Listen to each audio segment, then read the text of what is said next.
आज का जो टॉपिक है वो टॉपिक है कि फ़िज़िक्स क्या है, व्हाट इज़ फ़िज़िक्स, और इसमें हम क्या क्या पढ़ेंगे वो आपको बता देते हैं। जैसे कि ये आज का जो टॉपिक है कि फ़िज़िक्स, ये तो पहला प्रश्न है कि फ़िज़िक्स क्या है, इसमें क्या क्या टॉपिक स्टडी करना है वो ध्यान से समझें।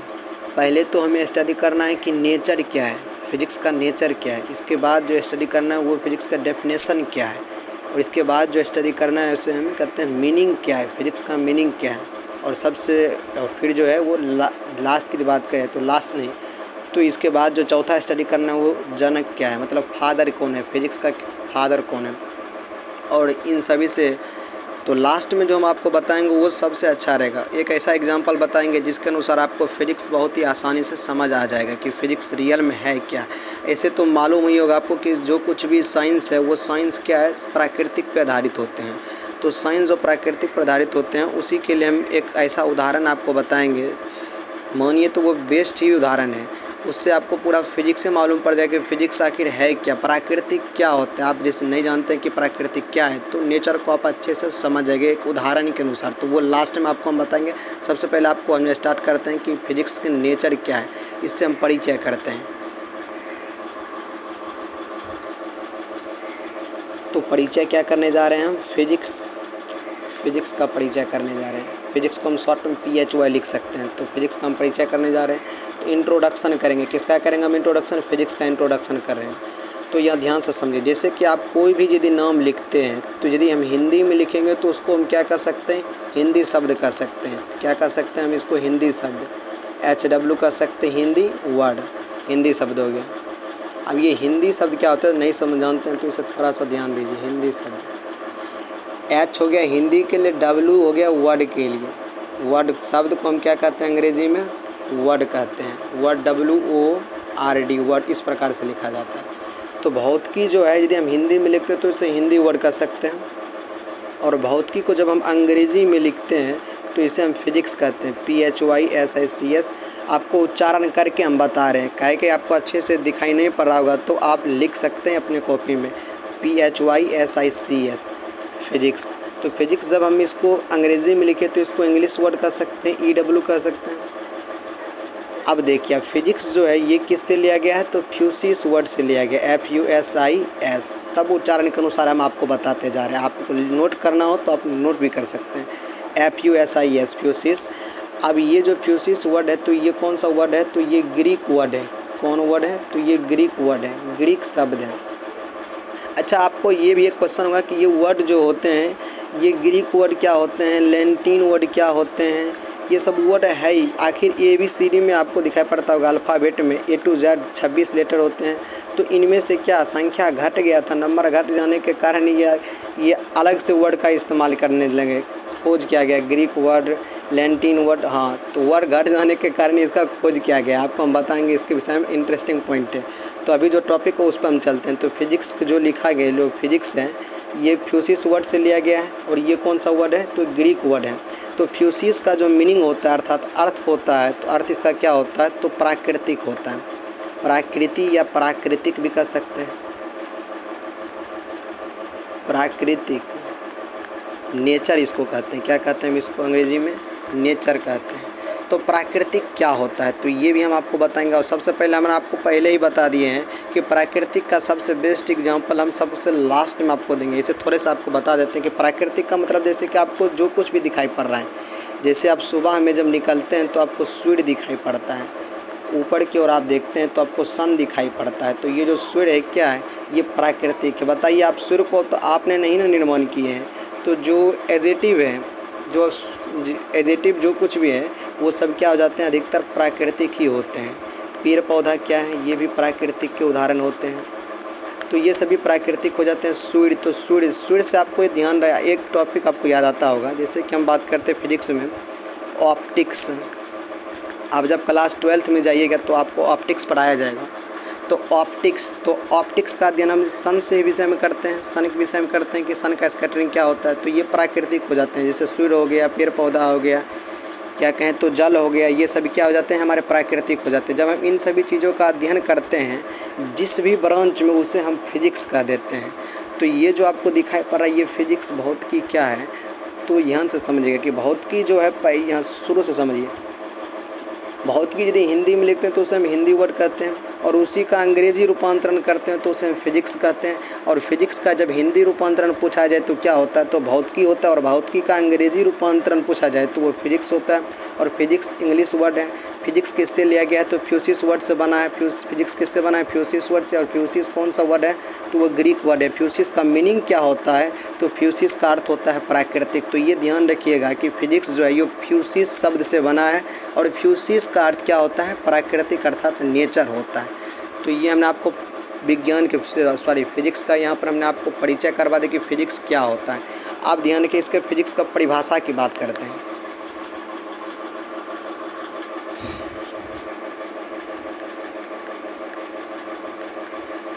अब देखिए भौतिकी की यदि परिभाषा की यदि हम बात करें तो फिजिक्स को हम शॉर्ट में PHY भी लिख सकते हैं या तो P भी लिख सकते हैं, उससे कोई दिक्कत नहीं है। जैसे P बहुत कम में समझ सकते हैं तो इसलिए PHY लिखिए, सब कोई समझेगा कि फिजिक्स लिखा हुआ है। तो भौतिकी क्या होती है, ध्यान से समझिए। हमने आपको पहले ही एक एग्जाम्पल में बता दिया है कि भौतिकी उसे हम कहेंगे प्राकृतिक। भौतिकी का मीनिंग क्या होता है, ये ध्यान रखिए, प्राकृतिक। जब भी आपको परिभाषा ध्यान लाना हो कि परिभाषा इसका क्या होगा, तो सबसे पहले उसके मीनिंग को हम जानेंगे। तो मीनिंग क्या है, फिजिक्स का प्राकृतिक का अध्ययन करना। किसका अध्ययन करना, प्राकृतिक का। तो प्राकृतिक क्या हो जाता है, नेचर। प्राकृतिक क्या हो गया, नेचर हो गया। तो अब नेचर क्या होता है ये ध्यान समझा। अब उदाहरण हम बताने जा रहे हैं। तो प्राकृतिक को समझने के लिए एक उदाहरण है, जैसे कि भगवान हम लिखते हैं इंग्लिश में तो इसको हम गॉड कहते हैं। तो ये 3 लेटर से तो इसका ट्रिक नहीं निकलने वाला। तो भगवान, तो बहुत से क्या हो जाता है, भूमि हो जाता है। और गौ से क्या होता है, गगन होता है। व से वायु, आ से आग, और नौ से नीर। भूमि मतलब मिट्टी हो गया, गगन मतलब आसमान हो गया, वायु मतलब हवा हो गया, आग मतलब तो आप जानबे करते हैं कि आग क्या होता है, और नीर मतलब जल हो गया। नीर मतलब क्या हो गया, जल हो गया। तो इन प्राकृतिक घटनाओं का जब हम अध्ययन करते हैं, इन घटनाओं का जब भी हम अध्ययन करते हैं तो उसे हम फिजिक्स कहते हैं। भूमि संबंधित अध्ययन करें, या आकाश संबंधित, या वायु संबंधित, या आग संबंधित, या जल संबंधित, तो वो सभी क्या हो जाते हैं, प्राकृतिक हो जाते हैं। और प्राकृतिक के अध्ययन को हम क्या कह देते हैं, फिजिक्स कहते हैं। तो प्राकृतिक के अध्ययन को हम क्या कहते हैं, फिजिक्स कहते हैं। तो आप फिजिक्स का परिभाषा ऐसे भी बना सकते हैं। क्या बताइए कि ये जो फिजिक्स है ये भौतिकी कहाँ से लिया गया, तो वो तो आपको मालूम है कि फ्यूसिस वर्ड से बना है भौतिकी। ये भौतिकी विज्ञान का एक क्या है, शाखा है। विज्ञान से इसे अलग किया गया भौतिकी को। उसी प्रकार से रसायन शास्त्र को, उसी प्रकार से जीव विज्ञान को, ये सभी क्या है, तो ये सभी विज्ञान के एक भाग हैं। विज्ञान का क्या है, एक शाखा है, विज्ञान से अलग किया गया। तो इसका जब भी हम परिभाषा बनाएंगे तो ये पहले बोलेंगे कि विज्ञान की शाखा। तो विज्ञान की हम भौतिकी बना रहे हैं परिभाषा, तो पहले ये बोलेंगे कि विज्ञान की वह शाखा जिसके अंतर्गत किसका अध्ययन किया जाता है, प्राकृतिक क्या घटना, प्राकृतिक घटनाओं का अध्ययन किया जाता है। जिसके अंतर्गत प्राकृतिक घटनाओं का अध्ययन किया जाता है उसे हम फिजिक्स कहते हैं। आप देखो, आपको हम समझाते हैं, ध्यान समझिएगा।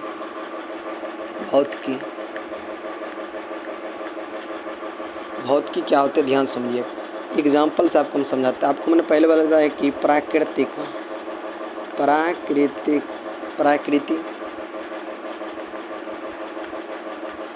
घटनाओं, जैसे सौरमंडल संबंधित,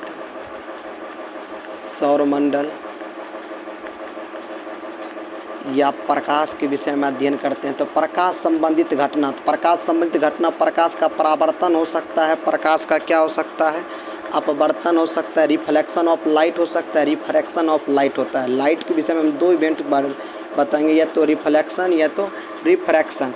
आपको मालूम होगा कि जब हम गिलास लेते हैं, कांच का गिलास लेते हैं, तो उसमें जब हम कोई भी मान लीजिए एक छड़ डालते हैं, जैसे कि हमने कहा कि एक पेन डालते हैं, तो जब पेन इसमें हम डालेंगे तो वो क्या हो जाता है, जब इसमें पेन डालते हैं तो इसमें जैसे हम पेन इधर डालते हैं तो यहाँ पर डालें तो ये सबसे पहले एक अभिलंब बनाता है।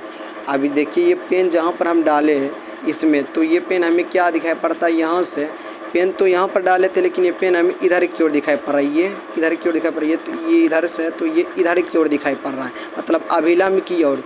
ये जो हो जाता है ये अभिलंब हो जाता है, और ये जो हो जाता है परावर्तित किरण हो जाता है, ये जो हो जाता है वो आपतित किरण हो जाता है, ये जो एक परावर्तक सतह हो जाता है। तो जब भी आप कांच की जो ये गिलास है, तो इसमें जब भी पेन आप डालते हैं तो वो क्या दिखाई पड़ता है, तिरछी दिखाई पड़ता है। क्या वो आपको एक तिरछी अर्थात मुड़ी हुई दिखाई पड़ती है। तो ये सब जो घटना, ये सब की प्राकृतिक घटना संबंधित आ जाते हैं। काहे प्राकृतिक घटना संबंधित आएंगे, तो ये भी प्राकृतिक संबंधित है। जैसे आपको प्रकाश की हमने बात किया, तो प्रकाश का भी उपयोग यहाँ होता है। तो जब लाइट का यहाँ उपयोग हो रहा है, तो इसका मतलब ये हुआ कि प्रकाश क्या है, तो प्रकाश तो प्राकृतिक है। तो प्राकृतिक घटना का अध्ययन हो रहा है यहाँ पर। तो जब प्राकृतिक घटना का अध्ययन होगा तो वो क्या हो जाएगा, फिजिक्स। उसे हम क्या कह सकते हैं, फिजिक्स कह सकते हैं। तो प्राकृतिक घटनाओं के अध्ययन को हम क्या कहते हैं, फिजिक्स कहते हैं। तो ये ध्यान समझिएगा। अब इसकी परिभाषा यदि हम बनाए तो यहाँ ध्यान समझिए कि भौतिकी क्या है। तो पहले क्या कहते हैं, विज्ञान की एक शाखा है। तो विज्ञान की वह शाखा, विज्ञान की वह शाखा जिसके अंतर्गत प्रकृति या प्राकृतिक भी कह सकते हैं उसको, या प्राकृतिक घटनाओं का अध्ययन किया जाता है, घटनाओं का अध्ययन किया जाता है, उसे भौतिकी कहते हैं। तो विज्ञान की क्या परिभाषा होगी कि विज्ञान की वह शाखा,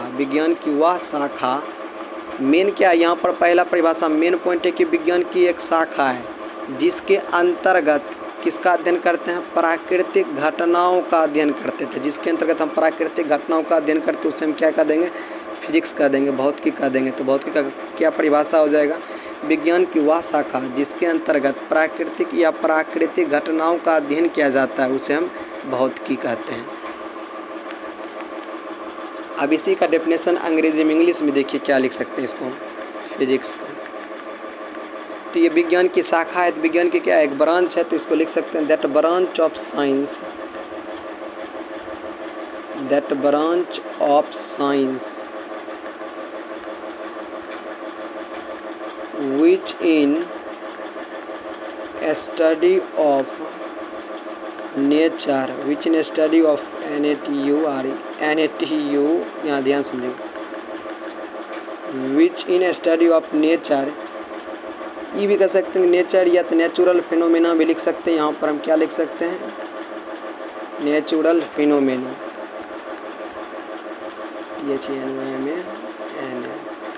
फिनोमेना, PHEN, यहाँ गलत लिखा गया है, PHENOMENA होता है फिनोमेना। फिनोमेना की जगह हम ये भी लिख सकते हैं, इवेंट भी लिख सकते हैं, is called physics. That branch of science which in study of nature या नेचुरल फिनोमेना या इवेंट भी लिख सकते हैं, इज कॉल्ड फिजिक्स। तो ये हो गए भौतिकी की परिभाषा, that branch of science which in study of nature और natural phenomena is called physics. अब फिजिक्स के जनक के कौन से हैं, तो उसके विषय में हम जानते हैं।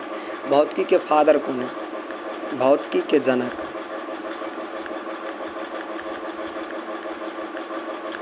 भौतिकी के जनक। तो भौतिकी के जनक कौन है, आप ये ध्यान से समझिएगा। भौतिकी के जो जनक हैं न्यूटन। आपको मालूम होगा कि भौतिकी के जो जनक है वो क्या है, न्यूटन है। भौतिकी के जनक न्यूटन है। तो भौतिकी के जनक यदि न्यूटन है, हम ये कहें कि भौतिकी के जनक न्यूटन है, तो ये हमारा सरासर गलत होगा। अब आप कहिएगा कि नहीं ये हमारा सही है, ये सही होगा कि भौतिकी का जनक क्या है, न्यूटन है। 100% नहीं है तो 80-90% तो प्लस से चांस है कि सरासर गलत होगा, एकदम में गलत ही होगा। भौतिकी फिजिक्स यदि कहें कि हम फिजिक्स का फादर कौन है तो न्यूटन, तो ये गलत हो जाएगा। क्यों, क्योंकि भौतिकी को भी हम बांट चुके हैं। भौतिकी के भी कुछ ब्रांच होते हैं, भौतिकी को हमने अलग अलग भाग में बांटे हैं। तो ध्यान से समझिए कि भौतिकी के फादर कौन होते हैं। तो ध्यान से देखिए, भौतिकी की यदि हम बात करें कि भौतिकी के जनक कौन होते हैं, तो भौतिकी के जनक, फिजिक्स के जनक कौन होते हैं, फिजिक्स के फादर कौन होते हैं। तो फिजिक्स भी दो प्रकार से होते हैं। तो पहला जो फिजिक्स होता है उसे हम कह देते हैं चिड़सम्मत भौतिकी। चिरसम्मत भौतिकी, और दूसरा जो होता है उसे हम कहते हैं आधुनिक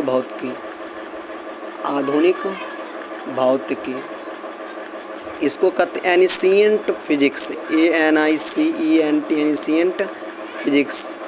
और इसको कहते हैं मॉडर्न फिजिक्स, MODERN। लिखने में आपको दिखाई नहीं पड़ रहा होगा, तो हम बोल रहे हैं उस पर गौर कीजिएगा। आप शब्द को समझने पर गौर कीजिएगा, ये नहीं कि अच्छा लिखा गया है कि नहीं लिखा गया, हैंड राइटिंग पर मत जाइए, आप शब्दों पर गौर कीजिए। एनिशिएंट फिजिक्स और दूसरा क्या हो जाता है मॉडर्न फिजिक्स। तो फिजिक्स के यदि ये क्वेश्चन आपसे पूछा जाए फिजिक्स का फादर कौन होता है, तो सबसे पहले आप ये जानिए कि किस फिजिक्स की बात कर रहा है वो। पहली तो वो चिरसम्मत हो सकता है, दूसरी ये हो सकता है कि वो आधुनिक भौतिकी हो सकता है।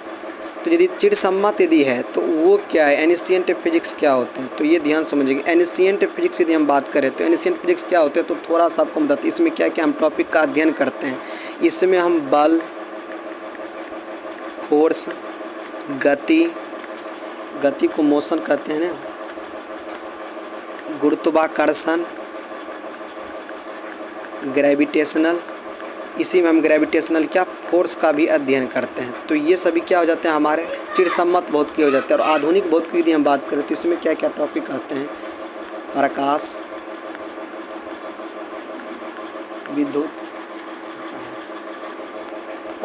और विद्युत आते हैं। तो इसमें क्या क्या आते हैं, इसमें क्या आते हैं, लाइट के विषय में आते हैं और इलेक्ट्रिसिटी के बारे में। लाइट और इलेक्ट्रिसिटी का हम इसमें अध्ययन करते हैं मॉडर्न फिजिक्स में। तो ये हो जाते हैं मॉडर्न फिजिक्स, और ये हो जाते हैं कि हमारे एनिशिएंट फिजिक्स, ये चिरसम्मत भौतिकी हो जाते हैं, और ये आधुनिक हमारे भौतिकी हो जाते हैं। तो अब ध्यान से समझें कि इसके जनक कौन है और इसके जनक कौन है। अभी ध्यान से आपको हम बताते हैं। यदि हम बात करें कि चिरसम्मत भौतिकी, इसको हम कहते हैं एनिशिएंट फिजिक्स, ANICENT, आप लिख सकते हैं इसको, एनिशिएंट फिजिक्स। चिरसम्मत भौतिकी के जो जनक होते हैं उसका नाम होता है सर आइजैक न्यूटन।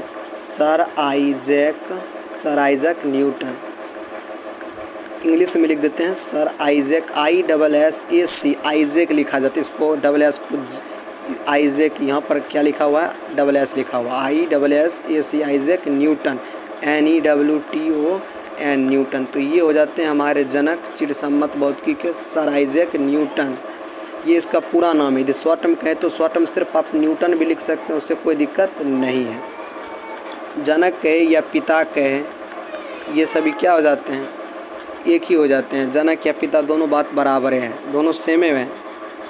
तो ये अब यदि हम बात करें कि सर आइजैक न्यूटन का जन्म कब हुआ, तो जन्म 1642 ईस्वी में हुआ था। हाँ, 1642 ईस्वी में हुआ था, और मृत्यु 1727 ईस्वी में हुआ था। 1727 ईस्वी में जन्म जो हुए थे इसका 1642 में, और 1727 ईस्वी में इसका मृत्यु हुआ था सर आइजैक न्यूटन का। ये हैं हमारे एनिशिएंट फिजिक्स के फादर। तो आपसे ये पूछा जाए कि बताए कि चिरसम्मत भौतिकी का जनक कौन है, तो सर आइजैक न्यूटन, या शॉर्ट में आप न्यूटन कह सकते हैं। अब हम बात करते हैं आधुनिक भौतिकी की। आधुनिक भौतिकी की मॉडर्न फिजिक्स, शॉर्ट में PHOM लिख भी करते हैं, आप जानते हैं। तो मॉडर्न फिजिक्स की बात करें तो मॉडर्न फिजिक्स का जो फादर है वो Albert Einstein, sir Isaac Albert Einstein भी लिख सकते हैं। अल्बर्ट आइंस्टीन क्या है, अल्बर्ट आइंस्टीन।